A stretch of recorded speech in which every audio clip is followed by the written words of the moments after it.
Hello, L4DDarkVampRaven here with a film review. Yes, this is going to be my film review this time. And before I start the film review, I'm just going to say sorry for the poor quality of the lighting of this video. So sorry about that. Anyway, the film review will be of Jackass 3, or film to sum up, Jackass 3D, if you like all the 3D bollocks. But I will be doing reviews on the other two films of 1 and 2. I'll put the annotations here for 1 and 2 at points when I do them. So yeah, feel free to check it out. Right, to start this film out, basically, I absolutely loved it. I was laughing. I think I went to see it in the cinema twice because it was that good. I just loved every part of this movie. It was just fucking amazing, this movie. It really was. They went all out. The scenes were funny, the skits were funny, and everything. I'll review some of the skits of this movie as well. I don't know how long this will be, but yeah, I loved Jackass 3. It was just amazing. So the film starts off with Beavis and Butthead explaining about the 3D technology in the movie. The film is basically uses a lot of 3D imaging and a lot of slow motion. So after Beavis and Butthead do their thing, and they hit each other, it goes on to them all coming out in big fog. They're all dressed up. Bam's a cupcake. Dunn's like dressed up as a musician. Wee Man's a fishmonger, and they all stand under a rainbow. Knoxville says, "Hi, I'm Knoxville, welcome to Jackass," and he gets hit slow motion straight in the face with a huge thing that says Jackass 3D, and then basically they all get picked off one by slow motion stuff. Fishes get done by Wee Man. Dunn gets it in the face, like pretty bad. Steve-O does his famous fan jump. So it all starts like that. So it's a fucking great opening. It has a great song. The Kids Are Back by Twisted Sister. And obviously this film had been rumoured that they were going to do a third film, they were going to do a third movie. It was confirmed by Steve-O on, I think, chat show, like Jimmy Kimmel or something, or Howard Stern, that they were filming the third movie. There was a lot of injury. There was a lot of injuries in this movie. I've read. Bam got injured quite a lot. Knoxville was injured. Quite a lot of them were injured. Steve-O was injured. This is the first movie Steve-O did without being on drink as well. So I think it's been about over 2 years. Knoxville says in the film that he has quit drinking. So yeah, it was just really good. The slow motion was brilliant. All the skits were good. Let's just think of some of the skits now. There was film starts out with a high five, which is a giant hand, which Knoxville made, and he ends up getting Aaron and Ryan Dunn with it, and obviously, as you probably see from the teaser, he got banned with it, and it just sent him straight to the floor, and it was just so funny. I mean, I was just crying so much through this film. Jesus, they had Beehive Tetherball, where Dave England and Steve-O do the beehive in the tetherball and knock it around, and Dave England just freaks out. You know, it's just so funny.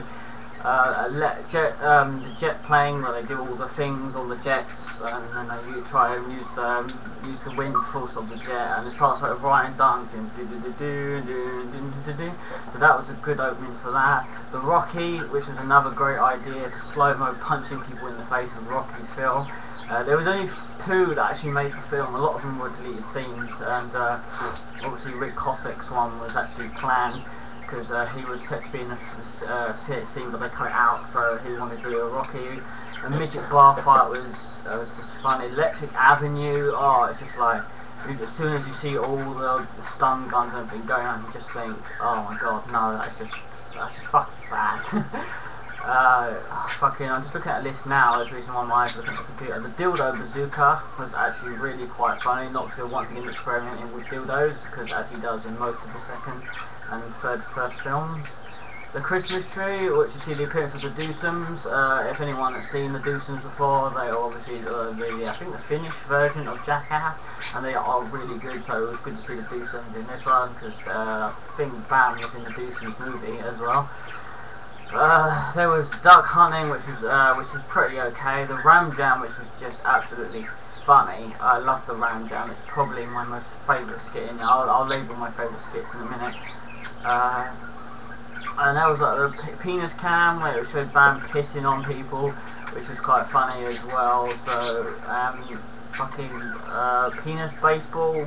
Chris Ponish uses his cock in slow motion to hit it. Really bad grandpa, once again experimenting with old and stuff. They like to. I think there was a camel toe old person as well, which they cut out of the movie, which is thingy. Ponish the barbarian. I couldn't tell on the donkey where they got kicked. Everyone got kicked in the groin, and there was just a lot of great stuff. There was a lot of great stuff. Super Mighty Glue was like really funny as well. Cut from the movie what you don't see. If you get the DVD extended edition, you will see that Bam glues Ryan's beard to his hand, and then has to force it off, and that's just so funny. I wish that was still in the movie, to be honest. But you can, if you get the extended version or director's cut edition, or usually it comes anyway, it includes explosive extended scenes. So this DVD is good. It comes with a lot of outtakes and stuff. I mean, they did make 3.5 as well, which has a lot of extras, so but that'll probably be for another review. But yeah, it was really good. And let's talk about the Poo Cocktail Supreme, the end one. The idea was a porta potty on a bungee filled with shit, and Steve-O was to sit in it. Yeah, it was just, I mean, watching Dave England shoot up the shit from his arse with a little toy thing was quite amazing, but to see this was just like, wow, you know?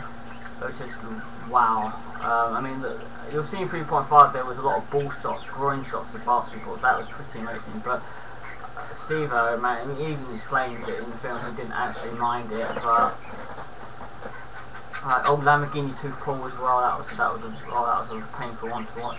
But yeah, the Poo Cocktail Supreme was just seeing all that shit just go over him all at once, and then being bungeed and just like, it was magical and beautiful at the same time. Not beautiful as in like a shit sense, but it was like, for a skit, they got so much great footage out of that, and they Mess of Plants banged as well in the thing as well, which is quite good.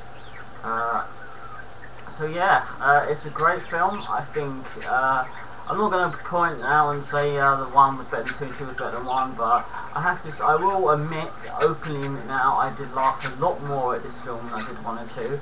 I personally think they went all out on this one. Used a lot more creative skits. The skits were more better, more genius. They included a lot more pain. It was funny. You could tell it was funny. You know, and some other stuff. Not so once again will Roll the Buffalo. You know, and that's just like, a soundtrack was even good, and Roger Allen Wade like wrote most of the soundtrack as well. So it's like, Jackass 3 is 3D or whatever, was really good, and anyone that saw it in the cinema, and probably a lot of you saw it in the cinema because there's a lot of Jackass fans out there, you know. So yeah, it's gonna be a shame that Ryan Dunn, you know that was the last film he did before, you know, he passed away. So yeah, but it's good to see him. It's quite hard. It's hard to watch Jackass 3, to be honest. And I think that he's gone, or any other film, I just think he's gone because he's come such a long way with the beard and the hair and everything. So yeah, but overall, Jackass 3 is good. If you haven't seen it, I suggest you view it. And obviously, if you've not seen 1 and 2, maybe go view those ones first. But it's just great from start to end. The ending scene was slow motion explosion. You know, everything just all in slow motion, and Johnny Knoxville does actually dildo gun, which fires into Simon's face, does actually knock out a tooth, he said. And then they have the classic Rick Taylor at the end, oh my god, I'm Jackass, you know, so he's at the end as well. So it's a good film. I can't say much obviously about a plot and storyline, because it doesn't have a plot and storyline. It's just an hour-and-a-half film with them just hurting each other, and funny skits of using scorpions and dildo guns and shit, you know. Everyone knows what Jackass is anyway. So yeah, this film, Jackass 3, aka Jackass 3D, I am going to give it a 10 out of 10. I'm going to give it a 10 out of 10 because there was nothing I didn't like about this movie. It was great from start to finish. It really was. It was absolutely amazing. And I might even watch it tonight. So yeah, once again, sorry for the darkness. Everything. So yeah. Anyway, thank you for viewing this review. Thank you for your time, for listening to me and that. I hope if you haven't seen it, obviously go and check it out and shit like that. If you want to do a video response to your review on Jackass 3D, you can. So Take care.